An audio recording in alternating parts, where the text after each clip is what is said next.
Break के बाद आप सभी का स्वागत है। आपके साथ मैं हूं अमृता गर्ग। गौरव करेंगे इलेक्शन 24 का। कपराड़ा में प्रधानमंत्री मोदी की जनसभा। गुजरात में बीजेपी की जीत का किया दावा। कहा गुजरात में रिकॉर्ड वोट से जीतेगी भाजपा। गुजरात के वलसाड़ में प्रधानमंत्री नरेंद्र मोदी ने किया रोड शो। उमड़ा जनसैलाब। प्रधानमंत्री के साथ सीएम भूपेंद्र पटेल भी मौजूद रहे। हिमाचल के ऊना में अमित शाह की दहाड़। कहा हमने घर में घुसकर पाकिस्तान को सबक सिखाया जो देश विकास के रास्ते पर चल रहा है। जनसभा के दौरान गृहमंत्री अमित शाह ने कहा भाजपा ने जम्मू कश्मीर में 370 को खत्म किया। हिमाचल प्रदेश के जसवां परागपुर में अमित शाह की रैली। कहा आज हम विश्व की 5वीं सबसे बड़ी अर्थव्यवस्था। कांग्रेस 11वें नंबर पर छोड़कर गई। अटल जी ने 16वें नंबर से नीचे 11वें पर पहुंचाया। हिमाचल प्रदेश के नगरोटा में गृहमंत्री अमित शाह ने विपक्ष पर साधा निशाना। कहा विपक्ष के पास कोई मुद्दा नहीं। गृहमंत्री ने कहा एक रिवाज है कि एक बार कांग्रेस आती है और एक बार भाजपा। उत्तराखंड, यूपी, असम, मणिपुर में बीजेपी ने रिवाज बदला। अब एक बार भाजपा आती है तो बार बार भाजपा आती है। हिमाचल प्रदेश के नगरोटा में गृहमंत्री अमित शाह का भव्य स्वागत। हिमाचली टोपी और शॉल भेंट की गई। हिमाचल प्रदेश के लिए बीजेपी ने जारी किया संकल्प पत्र। बीजेपी अध्यक्ष जेपी नड्डा ने जारी किया मैनिफेस्टो, जिस दौरान सीएम जयराम ठाकुर, प्रदेश पार्टी अध्यक्ष सुरेश कश्यप, केंद्रीय मंत्री अनुराग ठाकुर समेत अन्य नेता मौजूद रहे। भाजपा के राष्ट्रीय अध्यक्ष जेपी नड्डा ने कहा संकल्प पत्र में 11 वादे किए गए हैं। ये वादे समाज में समानता लाएंगे, नौजवानों और किसानों को ताकत देंगे, बागवानी को मजबूत करेंगे।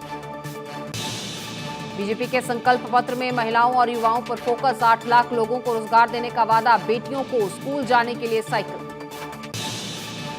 बीजेपी ने अपने संकल्प पत्र में हिमाचल प्रदेश में यूनिफॉर्म सिविल कोड लागू करने पर जोर दिया। जेपी नड्डा ने कहा हिमाचल के विकास पर सरकार का फोकस।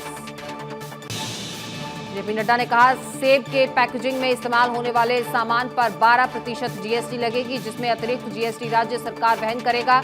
और राज्य में 5 नए मेडिकल कॉलेज खोलने की भी घोषणा की। केंद्रीय मंत्री अनुराग ठाकुर का बयान। कहा हिमाचल में फिर बनेगी बीजेपी की सरकार, हमें लोगों का मिल रहा है समर्थन। हिमाचल प्रदेश में बीजेपी का जनसंपर्क अभियान। शिमला में जनसंपर्क अभियान में शामिल हुए जेपी नड्डा। हिमाचल प्रदेश के सीएम जयराम ठाकुर भी मौजूद रहे। हिमाचल प्रदेश के कुल्लू में उत्तराखंड सीएम पुष्कर सिंह धामी ने हुंकार भरी। कहा हिमाचल में फिर बनेगी डबल इंजन की सरकार। मुंबई की अंधेरी ईस्ट उपचुनाव में शिवसेना उद्धव बालासाहब ठाकरे पार्टी की उम्मीदवार ऋतुजा लटके ने बड़ी जीत दर्ज की। ऋतुजा लटके को कुल 66,530 वोट मिले। उनके आसपास भी कोई दूसरा कैंडिडेट नहीं नजर आया। दूसरे नंबर पर रहे निर्दलीय राजेश त्रिपाठी को मिले सिर्फ 1,571 वोट। बिहार की मोकामा सीट पर आरजेडी उम्मीदवार नीलम देवी को जीत मिली। उपचुनाव में आरजेडी प्रत्याशी बाहुबली अनंत सिंह की पत्नी नीलम देवी ने बीजेपी के सोनम देवी को 16,000 से ज्यादा वोटों से हराया। नीलम देवी को यहां 79,178 वोट मिले तो वहीं सोनम देवी को 62,778। बिहार की गोपालगंज सीट पर भी बीजेपी प्रत्याशी ने बाजी मारी। गोपालगंज विधानसभा सीट पर बीजेपी प्रत्याशी कुसुम देवी ने जीत दर्ज की और अपने निकटतम आरजेडी प्रत्याशी को शिकस्त दी।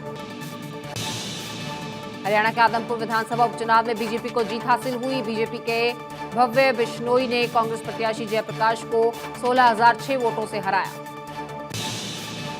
आदमपुर सीट पर जीत मिलने के बाद बीजेपी प्रत्याशी भव्य बिश्नोई के पिता कुलदीप बिश्नोई ने कहा आदमपुर के चौधरी भजन लाल परिवार के भरोसे की जीत हुई है। आदमपुर के लोगों को धन्यवाद देता हूं कि उन्होंने एक बार फिर से हम पर भरोसा जताया। बीजेपी की जीत पर हरियाणा के मुख्यमंत्री मनोहर लाल ने ट्वीट कर कहा आदमपुर में कमल खिलाकर भव्य जीत प्रदान करने के लिए मैं क्षेत्र की जनता का आभार प्रकट करता हूं। यह प्रधानमंत्री नरेंद्र मोदी जी की नीतियों, जनता के विश्वास और सभी कार्यकर्ताओं के परिश्रम की जीत है। गोला गोकर्णनाथ विधानसभा सीट से बीजेपी प्रत्याशी अमन गिरी ने जीत दर्ज की। बीजेपी प्रत्याशी अमन गिरी ने सपा प्रत्याशी को भारी मतों से हराया। अमन गिरी ने सपा उम्मीदवार को 38 वोट से शिकस्त दी। गोला गोकर्णनाथ उपचुनाव में सपा की हार पर बोले सपा विधायक रविदास मल्होत्रा, पहले की तुलना में इस बार बीजेपी की जीत का अंतर कम, लिहाजा बीजेपी का ग्राफ गिरा। उपचुनाव में वोटिंग से पहले अधिकारी का ट्रांसफर कर दिया, जो संदेह के घेरे में।